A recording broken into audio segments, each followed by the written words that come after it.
Hello everyone, this is Gamer4 here with a solo challenge run video. And this time around we're going to beat Elden Ring with what is possibly one of the worst incantations in the game. And that is the Elden Stars. And why this incantation is bad, you say? Well, let me enlighten you. It's very slow to cast and recover from, requires 2 spell slots with a whopping 50 faith requirement at the cost of 41 FP, shoots out tiny homing projectiles that just tickle the enemy most of the time. The main component of the incant, which is the end explosion, takes a long time to actually trigger and is pretty inconsistent, as it can hit for a normal amount of damage, outright do no damage as the tiny projectiles take priority in hit registration for some reason at times, and can occasionally do double damage for some other reason I don't know of. But not only that, but the Elden Stars has a mind of its own and will sometimes decide to ram itself on the floor trying to catch up to an enemy, and can sometimes take a really long time or a very short time to explode onto the enemy. Also, it's supposed to do contact damage, but I don't see it often work. Truly one of the pinnacles of working as intended. Thank you, FromSoft. All in all, it's a pretty glitchy and buggy incantation. But enough talking shit about it, let's get right into the run.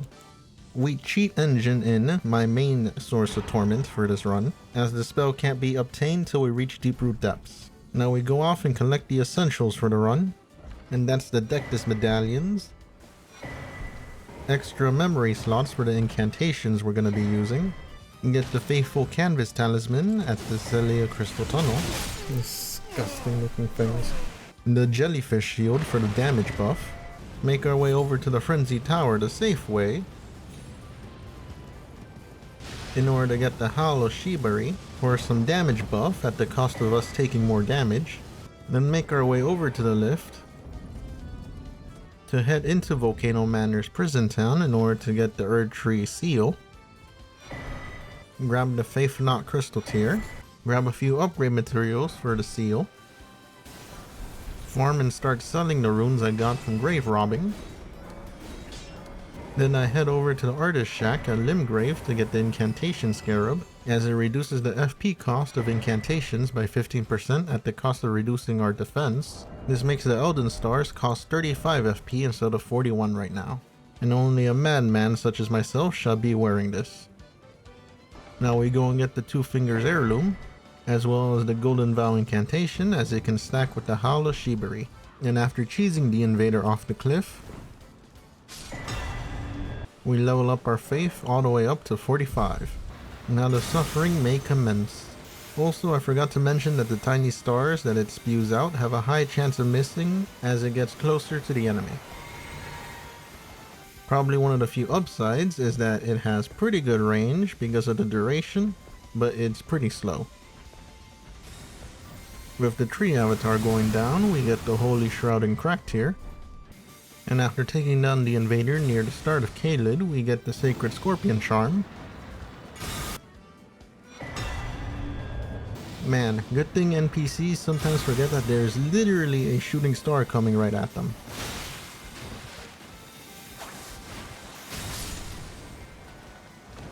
Now we quickly take care of Patches in order to buy Margit's Shackle from him. And after buffing myself, we now fight Margit. For Margit, we use the strategy of running as far away as possible so we can cast Elden Stars.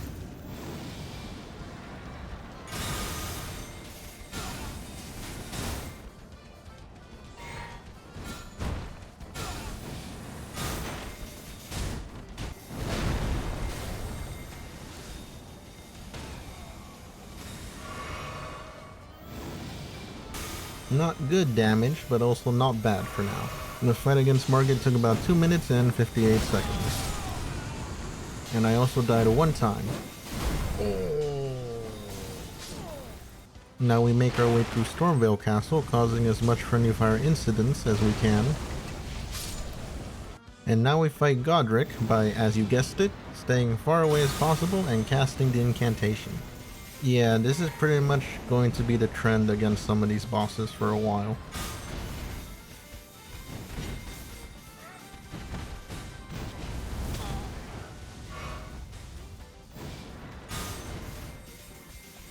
And Godrick goes down in about 3 minutes and 19 seconds. Now we level up our faith so we don't have to use the 2 fingers heirloom. Now we head over to Vare at the Rose Church in order to gain access to the better farming spot. So we take out the Beast Claw NPC, take a quick detour to the Lux Ruins to get the Ritual Sword Talisman, get some Maiden Blood, and now we have access to the best farming spot in the game. And surprisingly, our Elden Star can hit the giant blood bird across the chasm. After farming for a bit, we raise our HP up, then win against the Clean Rot duo by the skin of my teeth to get the Golden Scarab for more rune gain. And after farming for a bit more,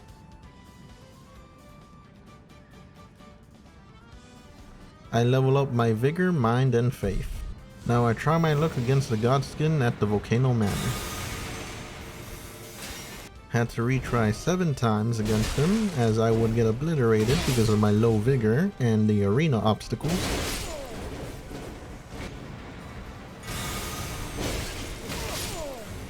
And because I would lose line of sight of him very often, I had to resort to hitting the pillars in order to safely do damage to him.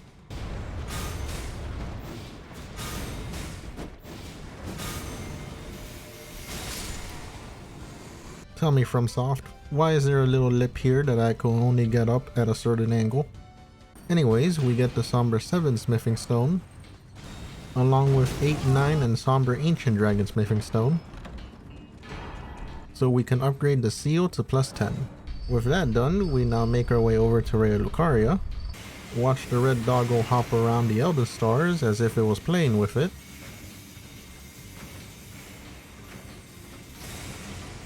get the Radagon's icon for some reason, and after deleting the elevator guard, we fight Rennala, whose first phase was just a slow and dragged out fight.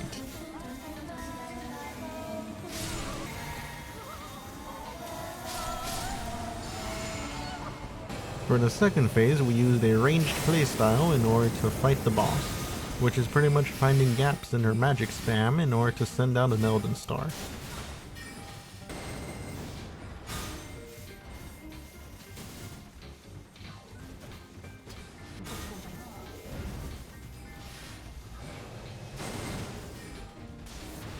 A pretty easy fight just staying away from the boss, but it did take about 7 minutes and 26 seconds to complete. Now we fight the Death Bird, which is one of the few things this incant is good against.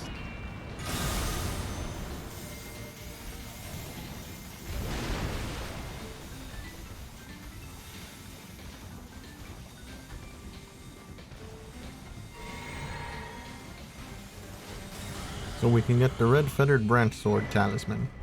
Now we cheese the Draconic Tree Sentinel by tickling it to death and staying behind a wall. You just gotta be careful with the lightning that the boss throws at us. Also, I do love that the Draconic Tree Sentinel kinda acts like a Skyrim NPC, forgetting that we exist after he loses sight of us.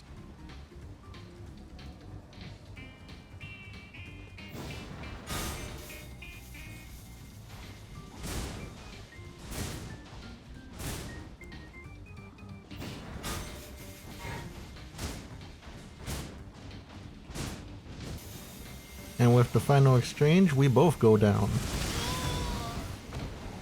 with the cheesy fight taking about 6 minutes and 24 seconds.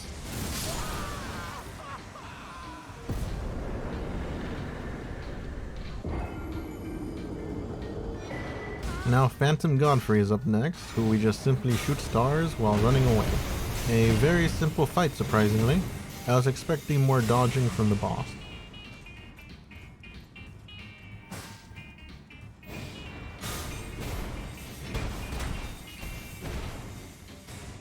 This encounter took about 1 minute and 47 seconds. Now moving forward, Morgott suffers the same fate as well.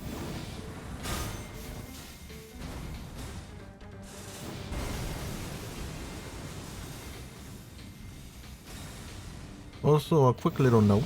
If you have been noticing, I sometimes look away from the boss when I send out my Elden Stars. The reasons behind this is because 1, it allows an extra tiny projectile or two to hit the boss. And 2, I know that there are some enemies and bosses that react differently when you send a projectile out while looking directly at them compared to not. And because the Elden Stars target homing depends on whether or not you lock onto the enemy, we take complete advantage of this. And also this becomes very helpful for one boss later in the video. Anyway, Morgott goes down, barely being a challenge, and only taking about 1 minute and 54 seconds to beat. With Morgott down, we now say hi to Shibari. And because of this incantation, I say amen to that, brother. But before we continue with the mountaintop, we progress Millicent's quest by killing Commander O'Neill, and then the Godskin in the Windmill Village. We reunite 2 jellyfish to get the Primal Glintstone Blade to bring down the FP cost of the Elden Stars from an already lowered 35 FP down to 27 FP per cast, of course at the sacrifice of my max health. Now we head over to Castle Sol to activate the Grace and get the shortcut for the boss. Eliminate Invader Okina because he got in our way. Now it's time to fight Commander Niall. For this fight, we have to burst down the Twin Sword summon as fast as we can because he's the most dangerous one. And after taking down the other shielded one, we just bait the boss into the corners of the arena, giving me enough time to just run away to the opposite end to send out the Elden Stars.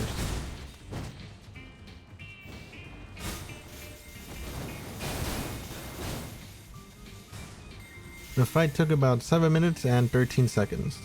This fight is always quite tedious. Also, I died 1 time. Anyways, with the boss down, we get 1/2 of the secret medallion, then get the other half at the village of the Albinarics. And here you see another good thing about this incantation. It's good at getting enemies at hard to reach places as long as you can lock onto them. After getting wombo comboed to death, we get lucky where the free aimed Elden Star lands and light the last candle to gain access to the Haligtree. Here at the Haligtree, we now fight Haligtree Loretta, and now this is where we start getting some trouble with the spell. With Loretta being able to one-shot me, casting and recovering from the spell leaves me very vulnerable, so I have to be careful with her bow. For the first phase, we try to quickly get her health down to trigger the second phase. And now that she's in her second phase, we exploit her one attack that leaves us with enough time to send out the Elden Stars. And that's when she uses her Loretta Spin to Win slash.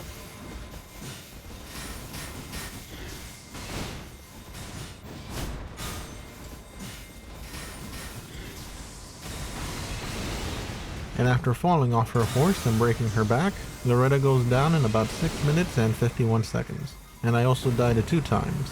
Now lower down the tree we go, and she's the rotten tree serpent there, so we can help Millicent against her sisters.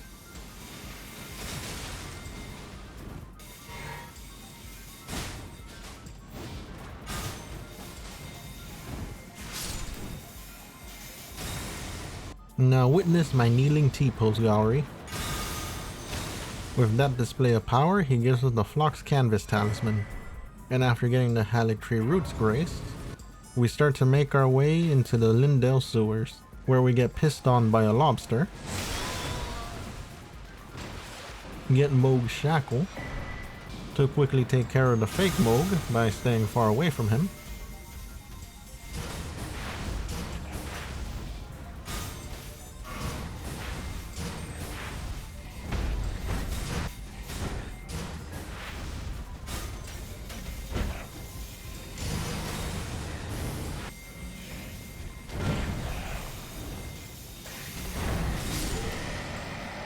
so we can accept the 3 fingers and its madness. All this burn scarring, but yet using the Elden Stars hurt more. Now we go over and bully a bunch of giant honeypot ants for their runes. Then head over to Castle Redmane to challenge Radahn. And because I can call upon the Elden Stars while on the horse, we can easily keep our distance away from the boss, making it pretty easy to take him down.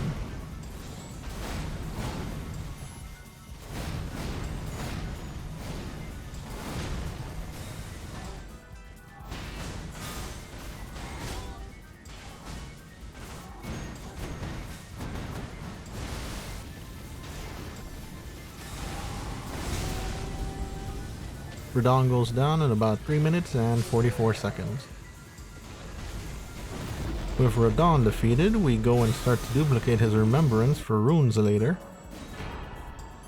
Now it's off to fight fire giants.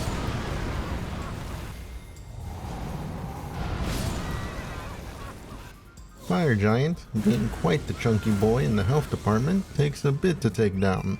For the first phase, we get as close as we can to his weak leg so we can send out the Elden Stars to do most of the work, while we just run away to reset our position as far away from him as possible. I did this because whenever I was a certain distance away from the boss, he would try to rush me, allowing me to slip right through his attack so I can send out another Elden Stars to chip away in his health.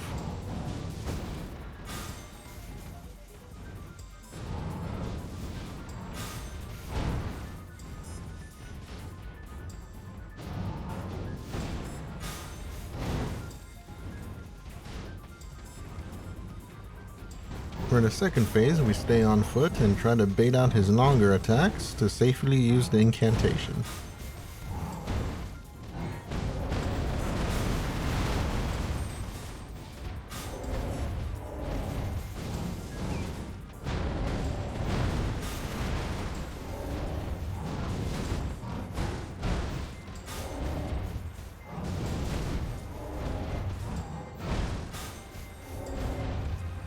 It took quite a bit of time to take down with a few attempts, but Fire Giant goes down in about 12 minutes and 9 seconds. And I had to retry 6 times.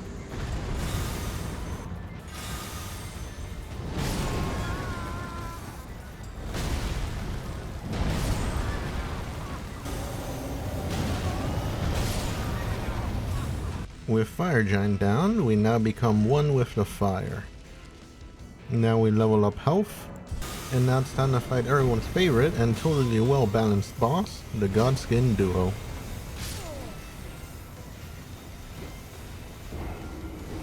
This time around I decided not to use sleeping pots for this fight, and instead did it the old-fashioned way of running around the pillars for attack opportunities.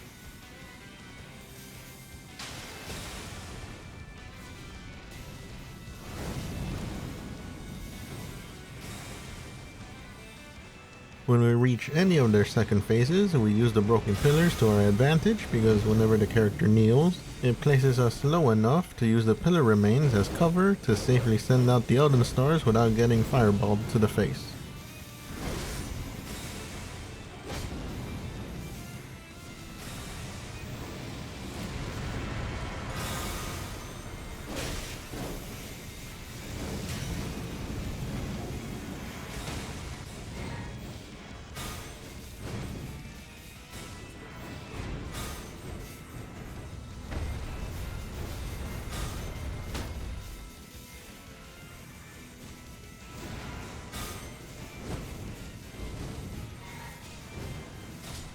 The fight was long but surprisingly smooth, and it took about 8 minutes and 45 seconds to beat, and I also just died one time.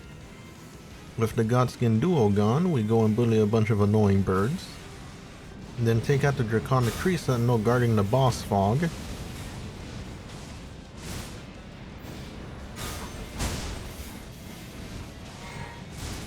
and once he goes down, I try fighting Maliketh a few times.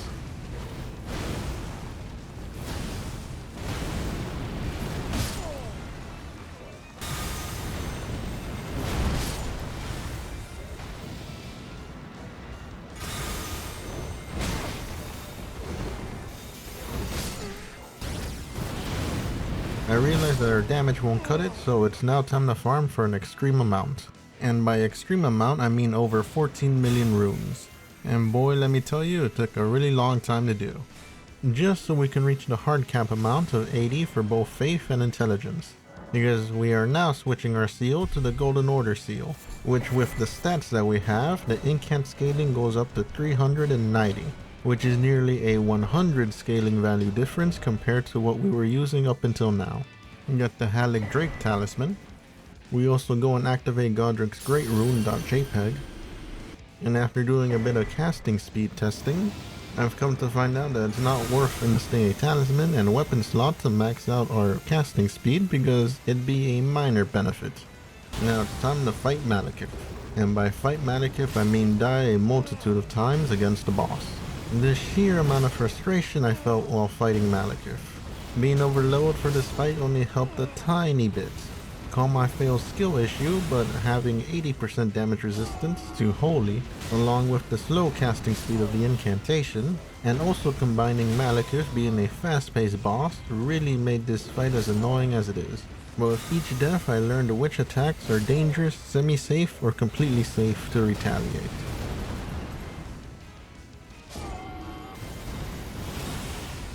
Oh, that is great. That nearly instantly killed me. No, that just killed me already. And I went out to get the Godskin Apostle set for its high holy resist. Now it's time to win against Maliketh. For Maliketh's first phase, we run around the perimeter of the arena, just waiting for some downtime so I can send out an Elden Stars.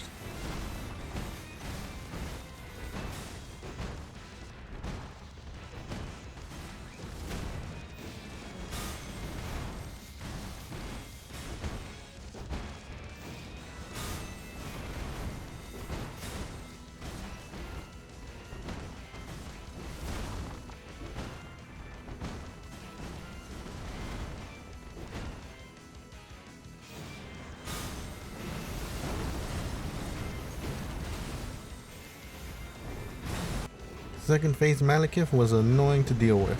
In the other attempts I sent out Elden Stars if he was far away enough from me, but most of the time it's difficult to keep distance away from him in this phase. For this victory attempt I baited him around the pillar, and waited for his Black Blade double spin attack so I can safely unload my Elden Stars on him.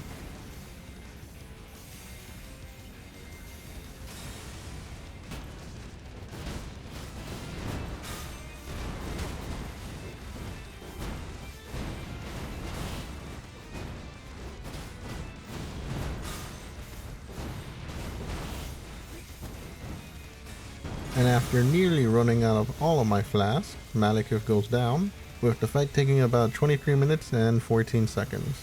And I also died a whopping 25 times. Holy hell. With Maliketh down, we now go and fight Gideon, who we pretty much stayed away from for most of the fight, and he also helped in his own downfall by debuffing himself.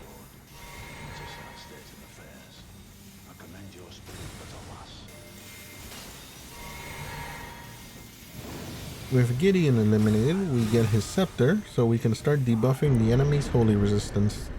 And after leveling up dexterity in order to use the skill on the weapon, we go and fight Godfrey. For the first half of phase 1, I stay away from him pretty easily. But once he gets his mega stomps, he does not let up, always trying to quick step towards me. Because of this, I wait for his arena-wide attack to send out an Elden Star.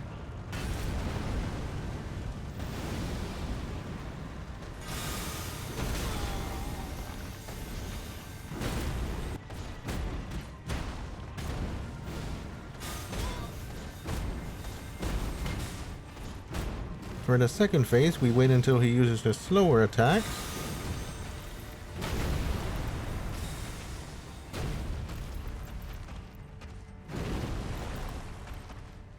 or his slam if we are far away enough to use the incantation.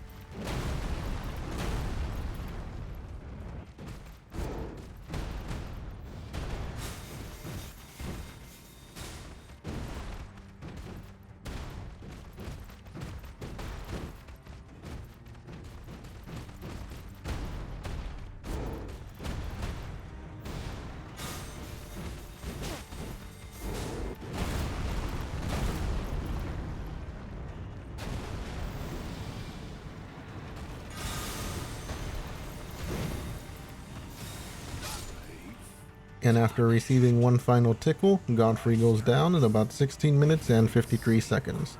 And I also died 2 times.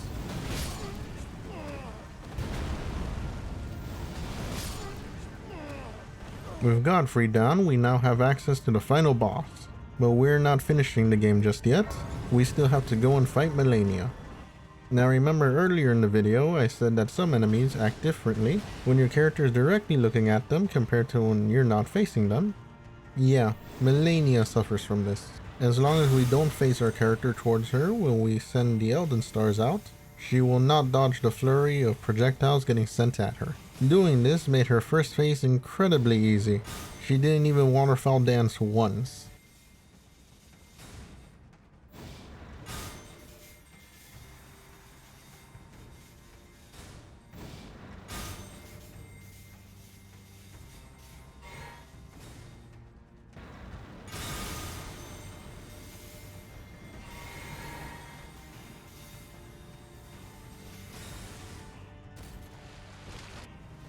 But when second phase hits, we don't have this cheesy luxury anymore.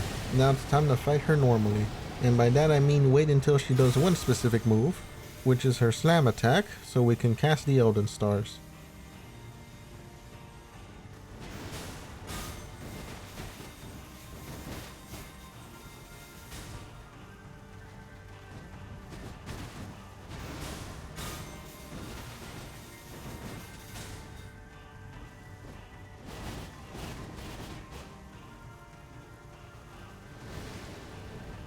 And just like that, in the first initial attempt, Malenia goes down, with the fight taking about 21 minutes and 5 seconds. Insane, I know. Reminds me of the One-Eyed Shield challenge run I did when I first started uploading challenge run videos. Also, I'm going to post a full video of this fight just in case you don't believe it being the first attempt.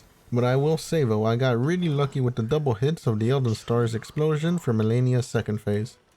Anyways, moving forward, we kill Mohg with the power of the greatest Joestar technique ever created. But the fight did take about 8 minutes and 17 seconds. With that done, now I test the waters against the final boss. And after the encounter, I concluded that I alone won't be enough to fight the last two bosses. With the max damage I've done in this little test run being about 600 while unbuffed, and keyword if, I get perfect double hits with the same amount of damage applied to the Elden Beast, which I am pretty sure takes even less damage from Holy compared to Radagon, and they both decide to play nice and not sidestep or run away from the projectile, it would take about 60 Elden Stars to take them both down. Now my math might be wrong somewhere around here, but the point still stands. I am not going to take this route alone. So that means it's time to get a Mimic. So we go and have a tickle fight against the Mimic tier boss.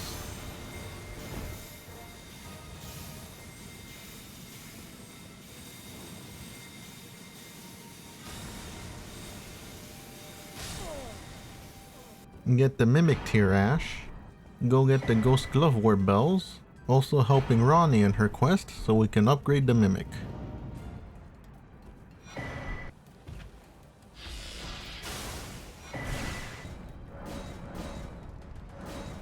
Then proceed to finish Ronnie's quest. Beautifully formed.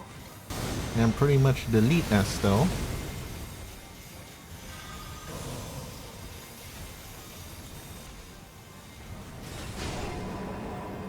So we can access the Starlight Shards scattered in the Cathedral of Manus Celis.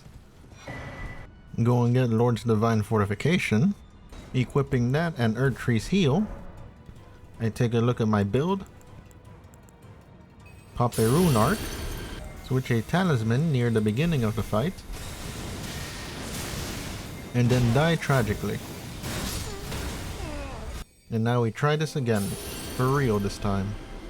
For Radagon, it was pretty much just spam Elden Stars and make sure the Mimic doesn't die by being an idiot.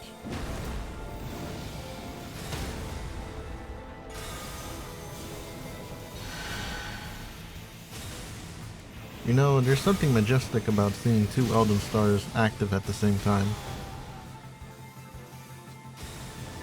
But also I noticed that the Mimic's Elden Stars sometimes breaks and decides to do its own thing and float above the enemy.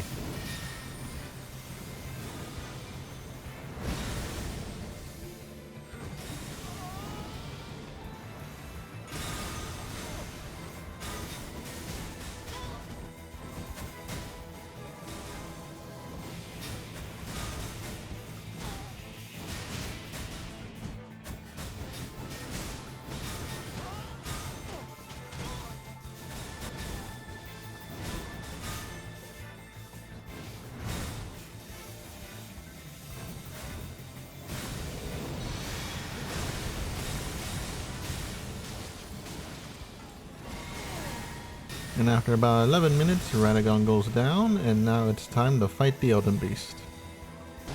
The start against Elden Beast was pretty strong.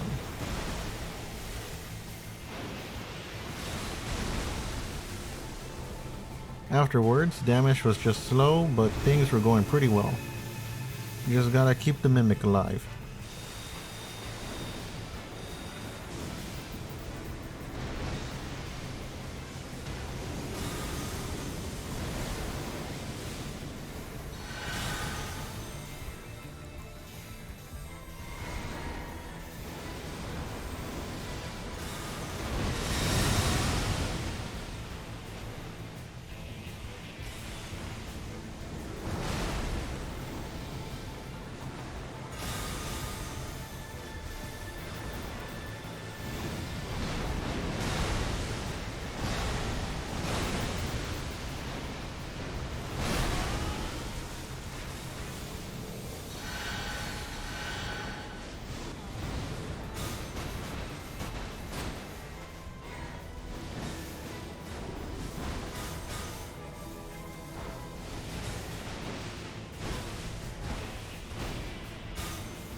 But once the Elden Beast brings out its own Elden Stars is when the fight really starts. Oh no! Most of the fight was keeping up with the Elden Beast so we can actually send out the Elden Stars to do damage. Oh my god!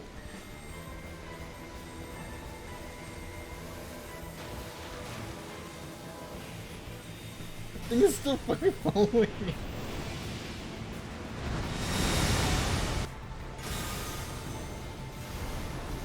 No. There's so many.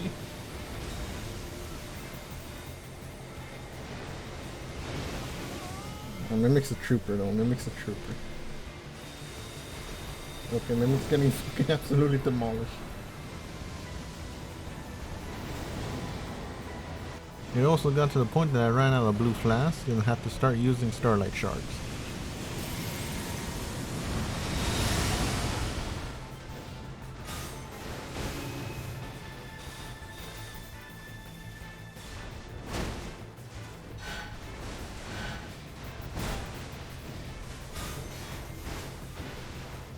And after a long and somewhat stressful fight, Radagon and the Elden Beast goes down at a total time of 33 minutes and 12 seconds.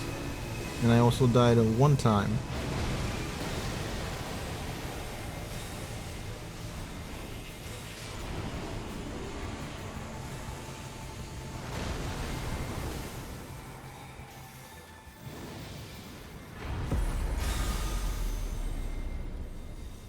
Now it's time to become the Lord of Frenzy after all the suffering I went through. And just like that, we've beat the game using Elden Stars. Oh boy, this run was quite a doozy. First half of the game, not much of a problem. Most of it was just running away and letting the Elden Stars do the work. But once we reach the second half, the bosses get high holy resist and a lot of health. Fire Giant was especially annoying because of his high amount of health, and especially Maliketh because of his high holy resist, speed, and damage. Malenia luckily wasn't much of a problem because of the cheese on her first face, so I got lucky there because of her AI programming. I do not recommend trying out this challenge run because you will pull all your hair out. And the amount of farming, my god. Half of the total playtime for this character was farming. You need to invest a lot for this incantation. It might be cool looking, but it's not good at all, and also pretty buggy, at least for PvE. For PvP, the value of the incantation might change. Well, that's it for this video. This has been Warnock Gamer 4, and make sure to like, comment, share, subscribe, and click the bell notification for alerts when I post a new video. And thanks for watching this video and my previous videos if you have as well. Later.